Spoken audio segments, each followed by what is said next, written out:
Halo semuanya, kembali lagi bersama saya Gilang Satria Yuda. Nih teman-teman, saya sekarang bukan mau ngebahas komputer atau masalah hal lainnya ya, tapi sekali lagi kita akan bermotovlog ya. Tapi sekarang kita akan membahas motor ini nih yang saya pakai. Yang saya pakai itu adalah New CB 150R V2 ya, yang tahun 2016 ke atas, 2016 17 gitu kalau nggak salah. Nah, sebenarnya kalau V2 sama V3 itu ada sedikit perbedaan ya, cuma sedikit dong perbedaannya. Tapi bisa kalian cek lah di YouTube gimana perbedaannya. Tapi yang saya pakai itu sekarang adalah yang V2. Nah, sekarang di sini saya akan membahas mengenai khususnya ya mengenai handlingnya aja nih, mengenai kokpit dan mengenai stangnya ya, terutama ini stangnya ya. Karena ada banyak banget nih di luar sana yang mengubah stangnya itu menjadi model fat bar. Jadi dia agak lebih tinggi dan lebih lebar gitu ya teman-teman. Emang sih kalau kita lihat dari kenyamanan itu lebih nyaman ya. Terutama untuk yang tinggi badannya itu 175 ke atas itu pasti lebih nyaman banget ya. Soalnya kalau yang model standar yang terutama yang V2 nih kayak gini, ini agak nunduk ya teman-teman, kayak gini nih. Ini kalau misalkan di tanjakan atau di jalan lurus mungkin gak terlalu kerasa ya. Cuma kalau misalkan kayak turunan kayak gini, ini tangan kita neken nih si bagian ininya. Ini juga agak pegel nih, jadi agak neken, dan kalau lama-lama itu lumayan pegel juga. Nah, tapi untuk sementara sih saya masih pakai stang bawaan ya, karena kalau misalkan kalian mau ganti ini si stangnya yang V2 ke model fat bar, mau itu pro taper atau misalkan mau ubah ke model yang V4 nih yang tahun 2022, itu kalian harus mengubah beberapa hal juga nih, selain dari ini risernya. Selain dari riser dan stang, kalian juga harus mengubah beberapa hal. Salah satunya seperti kabel kopling, kalian harus ganti ke yang lebih panjang. Mungkin pakai yang V4 boleh ya, CB 150R V4, atau pakai yang lebih panjang kayak KLX, itu bisa. Terus kabel gas juga harus ganti nih, karena kalau misalkan ini model fat bar terus pakai riser, ini kan agak lebih ketarik nih. Sebenarnya bisa diakalin juga, kata orang-orang sih bisa diakalin nih, si jalurnya dipindah. Cuman tentu kalau misalkan dipindah nanti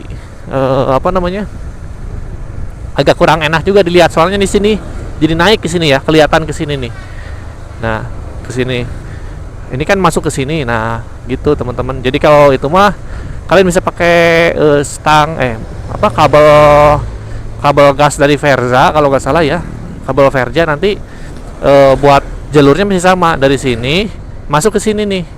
Jadi nyilang kayak gini. Yang kabel kopling juga sama, dari sini nyilang ke sini. Emang sih agak kelihatan kabelnya, tapi kalau risernya panjang nih, misalkan kalian pakai riser KLX, terus stang farparnya jangan jadi agak lebih tinggi, misalkan jadi agak segini nih. Nah, jadi segini lah misalkan ya, agak lebih tinggi. Nah, jadi itu gak kelihatan juga nih teman-teman ya. Jadi meskipun kabelnya nanti nyilang, dia tetap kelihatan keren aja gitu, sama nggak mengganggu kemudi kalian. Nah itu. Terus nih satu lagi mungkin yang harus perlu diubah ya, selain kabel kopling, kabel gas, riser sama stangnya sendiri, si kabel remnya pun nih, selang rem juga harus diganti teman-teman. Soalnya kalau misalkan kalian pakai yang lebih tinggi, si risernya dia agak ketarik. Saya lihat di YouTube juga, jadi lebih baik diganti aja sama aftermarket, boleh lah. Meskipun kalian sebenarnya bisa sih pakai kabel selang gas, selang rem bawaan. Cuma itu resikonya mungkin agak sedikit ketarik gitu, meskipun jalurnya bisa dipindah juga. Cuman ya gitu, sekali lagi ini kurang menambah estetika ya. Jadi PR-nya kalau misalkan mau ganti ini, kalau mau bener-bener oke, mantep ya, banyak banget yang harus diganti. Makanya saya juga sekarang masih stay aja di stang bawaan. Sebenarnya saya juga pengen ganti ke stang fat bar biar lebih nyaman. Tuh kan ada banyak juga nih barusan yang lewat, dia stangnya udah stang fat bar. Nah, cuma itu resikonya, harus banyak pengeluarannya juga lah. Ya gitu teman-teman. Terus kurang lebih kalau misalkan kalian pakai yang serba original itu cukup harganya cukup mahal ya. Misalkan kalian pakai stang Pro Taper nih, Pro Taper original itu sekitar berapa? 800 sampai 1.200.000-an. Terus risernya kalau bagus sih pakai riser KLX ya, itu sekitar 250-an mungkin ya. Itu belum termasuk sama apa namanya, karetnya kalau nggak salah.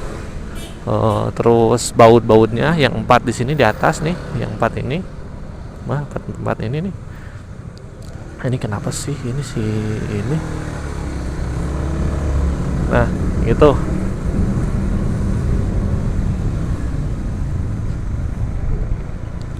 Jadi itu ya teman-teman, kalau emang sih kalau misalkan kita ganti ke, sekali lagi kalau kita ganti ke apa namanya, stang fat bar, kenyamanan berkendara itu lebih ditingkatkan ya, terutama yang tinggi badannya itu 175 ke atas. Kalau misalkan 165 ke bawah sih pakai stang bawahnya juga menurut saya udah cukup nyaman ya, udah cukup nyaman, udah oke.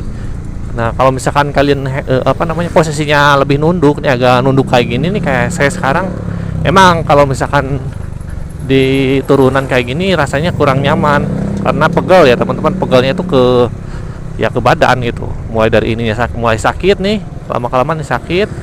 Terus bahu juga agak sedikit sakit juga karena nunduk terus. Dan pakai riser sama stang fat bar itu lebih oke. Selain itu ya menambah kesan motor kalian itu lebih gagah juga. Kalau standar kan ini apa namanya, modelnya biasa ya kayak gini. Nah kalau misalkan pakai stang fat bar, kalau kalian suka yang modelnya adventure, nah itu lebih keren lagi teman-teman.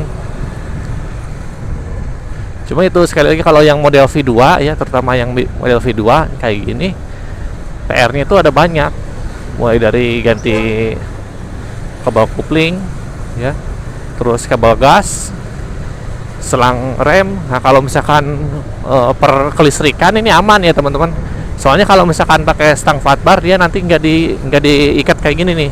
Nah ini nggak diikat kayak gini, tapi dia langsung aja nanti bisa kalian apa namanya, rapihin gimana lah caranya pokoknya. Soalnya juga saya cek tuh masih panjang, ini masih panjang, bisa nggak diikat gini, jadi langsung aja nih posisinya kayak gini nih. Nah kayak gini jadi nggak diikat kemana-mana gitu, jadi langsung aja, dan itu masih oke. Oke. Nah itu ya teman-teman, itu sih mungkin sedikit pembahasan mengenai stang di CB 150R V2. Kalau kalian mungkin merasa nyaman dengan stang yang sekarang, kenapa enggak pakai aja terus gitu, karena ini juga kan udah bawaan pabrikannya udah kayak gini ya stylenya. Memang sih kalau yang V4 itu dia didesain lebih tinggi ya, dengan model stang apa namanya, stang fat bar. Sedangkan yang model V3 itu dia kurang lebih sama ya kalau stangnya, cuma di bagian bodinya ada sedikit perbedaan, meskipun sedikit ya. Nah, kalau dari mesin sama V2, V3, V4 itu sama ya, kurang lebih sama. Nah itu aja mungkin ya teman-teman, itu sedikit recommended aja dari saya, mungkin yang emang sekarang juga lagi kumpulin duit nih buat upgrade stang. Kalau saya sih lebih suka yang stang ori semua ya, apa namanya, part-part yang ori, entah itu stangnya, mungkin stangnya mau pakai Pro Taper atau apa, itu yang ori lebih bagus karena lebih kuat. Terus risernya saya prefer sih lebih pakai yang KLX aja biar lebih oke. Kabel-kabelnya, kabel kopling mungkin saya ganti nanti ke kabel kopling KLX, kabel gas diganti ke kabel gas Verza. Dan kalau misalkan selang rem mungkin saya ganti ke yang aftermarket aja. Tapi itu nanti ya, kapan-kapan, gak tahu kapan. Sekarang juga saya masih merasa nyaman sih pakai stang bawaan ini, karena ya buat dipakai jarak dekat oke, jarak jauh juga oke, dan gak ada masalah sih. Cuma emang itu aja, kalau di turunan itu agak sedikit lelah. Nah mungkin itu aja teman-teman ya. Sekarang saya mau belanja dulu nih. Kita lanjut nanti di pertemuan berikutnya ya, di video berikutnya bersama saya Gilang Satriuda. Jangan lupa like jika kalian suka, dislike jika kalian gak suka, komen jika ada pertanyaan, dan sampai jumpa di video selanjutnya. See you next time.